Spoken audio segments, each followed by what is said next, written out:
I know you've been asking for a Zoom call with Kevin Warren. Oh, sorry. Has there been any progress toward that, or? No, we haven't heard anything at all. I'm sure everybody saw the letter that they sent out on August 19th, and that was the last thing we've really heard from the Big Ten. What's your thought about what the Nebraska kids did, and do you support? I mean, it's a state matter, so you probably can't legally support what they did, but are you hopeful that what they're doing will get anybody some kind of answers on what's happened, or what do you think? Yeah, we're pretty hopeful. I think they have a preliminary hearing on Monday, so we're anxiously waiting to see what happens from the Nebraska side with those parents and the lawsuit that they have filed.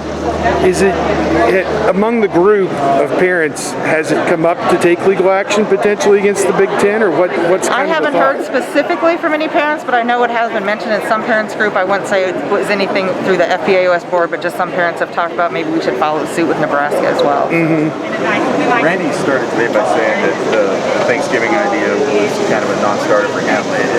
Are you all kind of unified there that you don't like the new thing that's kind of been floated out there? I mean, I don't know what the difference is between Thanksgiving and January. So if we can start at Thanksgiving, ultimately we would want to move it up to the beginning of October and at least give them a chance to compete in the football playoffs and possibly a national championship.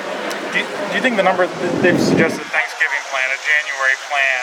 They seem like they're discussing a bajillion plans, but do you guys think the pressure you guys have put on has maybe helped spur some sort of smoke or action from the conference? I mean, I like to think that we've been at least some sort of way successful in at least getting them to start talking about the plan moving forward, because really when they canceled there wasn't a plan at all. We didn't know if it was April, we didn't know if it was March, January. I know Coach Day had floated January.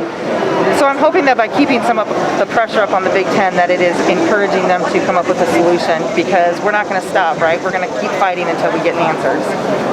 We're not getting to see the athletes here, obviously, because the school wants them to distance, but when they pulled the plug on this, behind the scenes, what was the feeling from the kids? Just they had to be completely devastated, crushed, right? yeah. They put in a lot of work. Most of them have been here since the beginning of June for workouts, and they were following all of very strict safety protocols that the coaches had lined out, and they were doing an excellent job. And then it's like they put in all this work and it didn't really matter. That's what it seemed like. So. Is there an added level of personal frustration for you and Cameron? He's had an injury-plagued season or career so far, seems to be doing well, and then we run into this gigantic cluster. Yeah, I mean, he's frustrated. I would say that he's been through so much adversity that sometimes he's like, well, we'll just see what tomorrow brings. He just takes things day by day. He relies on his faith really, and that God always has a plan for everything. So. Are the players still following the safety protocols as diligently as they were before? Because that would seem to be kind of a prerequisite for being able to move the season up again. Yeah, I think they're continuing. Well, I know Cameron is anyway. They're continuing to work out and go up to the Woody, and so all of those safety protocols, I'm sure they're continuing to try to follow, because, I mean, ultimately, let's say tomorrow they say let's move forward. They want to be as safe as possible and be ready to start playing. Amanda, what have you been through in your life that helped you prepare to take on a leadership role like this, where you've been front and center helping organize something like this? Well, I didn't know this was going to be part of my job. But, I've always loved football and been very active in different youth programs in St. Louis. I've been the business manager, and I've helped coach youth football teams, not even teams that Cameron has participated on. And so it's just kind of been an evolution. Of course, part of my job is I lead a pretty large team. So, that has helped as far as taking on some of the leadership responsibilities. And then how about the response from the coaching staff, and just maybe elaborating a bit on the way that behind the scenes you feel like they've supported you in this fight?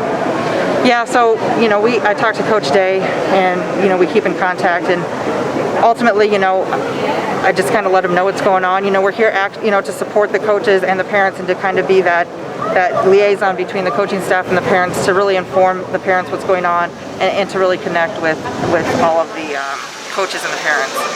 Amanda, we've heard a lot today about demands of transparency and considerations of different timetables. Could you elaborate more on your demands in terms of player safety? Because I think that got underplayed. That gets underplayed at rallies like this. Yes. So I think Ohio State set the standard as far as safety protocols, and I realize some of the universities might have not had those same protocols and procedures in place. And so in our first letter, we said to Kevin Warren, look at what Ohio State's doing. They have this excellent protocol system set up. They have players butt in. So we were encouraging, the Big Ten commissioner and all of the presidents to really follow what Ohio State was doing because we felt like our players were safe here at the Woody and all of the procedures they had.